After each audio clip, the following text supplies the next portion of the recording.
The text came in at 6:32 p.m. on March the 15th, 2024. Our 10th wedding anniversary. I'm stuck at work. Big deadline. I'm so sorry, babe. Happy 10th anniversary. I'll make it up to you this weekend. Love you. 3 heart emojis. A kiss face emoji. The digital shorthand of a woman who had been lying to me for 14 months and had gotten so comfortable with it that she could decorate her lies with little cartoon hearts. I was sitting in my truck outside Bastion's, already dressed, already early, already trying, charcoal suit. Not expensive, but it meant something. And before I go any further, if stories like this hit a little too close to home, if you understand what quiet betrayal feels like, consider subscribing, not for me, for the reminder that you're not the only one who's been there. I had flowers on the passenger seat, stargazer lilies, her favorite, 10 years in a row.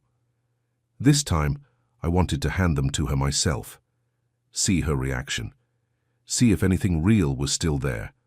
I read the message again. Stuck at work. I almost left, almost called a friend, almost chose comfort over truth, but I had already paid for the reservation. And something told me, go inside. That decision changed everything. I walked in at 8:10, sat alone, ordered wine, placed the flowers across from me like she might still show up. And then I looked up. There are moments in life where everything slows down, where your brain understands before your body does.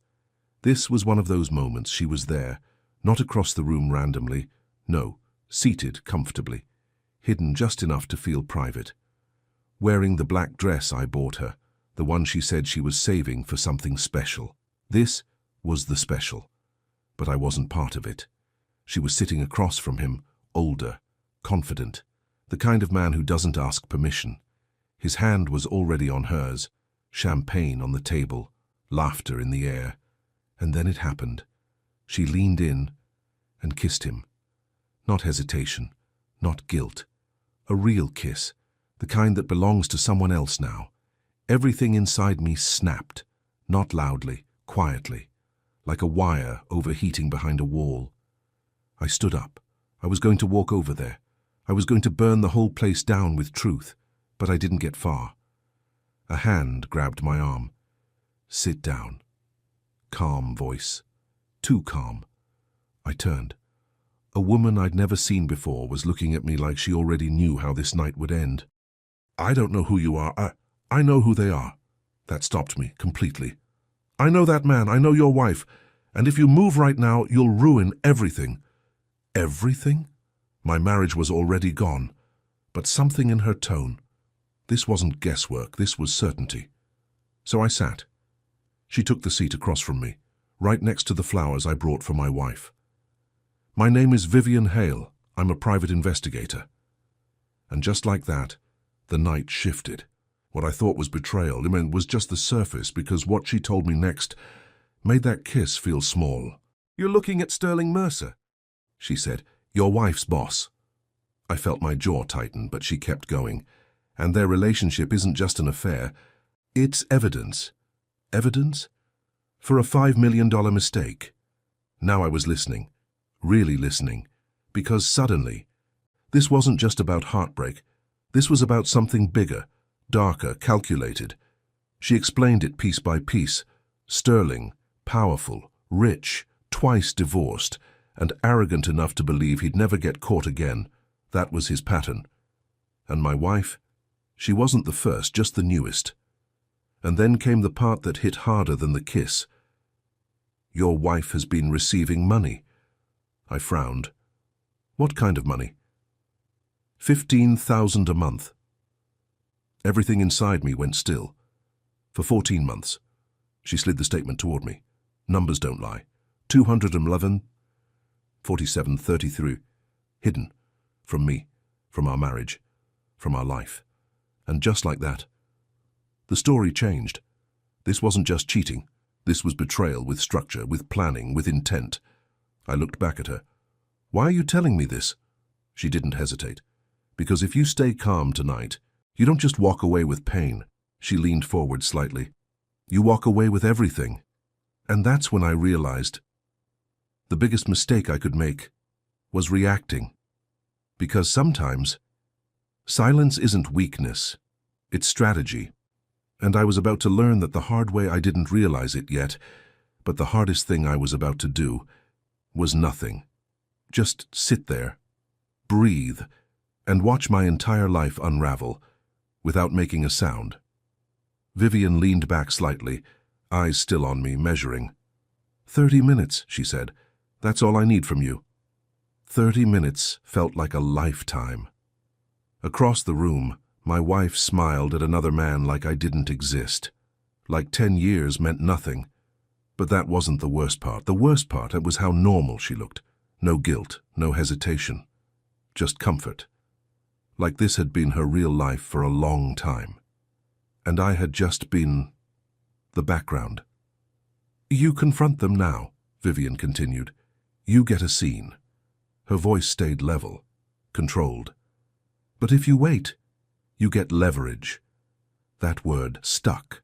Leverage. Not revenge, not anger. Control. I exhaled slowly. Explain. She nodded like she expected that. I have a team watching them, she said. One outside, one at the hotel. Hotel. Of course there was a hotel. Tonight doesn't end here, she added. It never does. I felt something cold settle inside me. Not rage, something sharper. Focus. And everything they do after this, I asked. Documented, she said. Time-stamped. Undeniable. I looked down at the wine in front of me. Untouched. Then back at her. And what do I get out of this? She didn't sugarcoat it.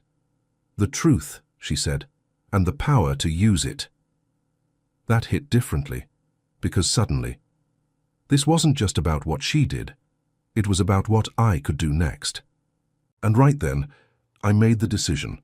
I stayed. I didn't move, didn't speak, didn't let them know I was there. And something shifted inside me. If you've ever been in a moment like that, where everything breaks at once, you know how easy it is to lose control. But one thing that actually helps is grounding yourself before you act. There's a simple guide I came across later that breaks down exactly how to handle emotional shock without destroying your future in the process.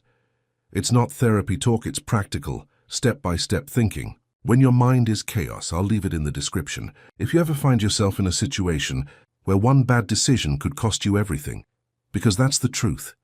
One wrong move that night, and I lose everything.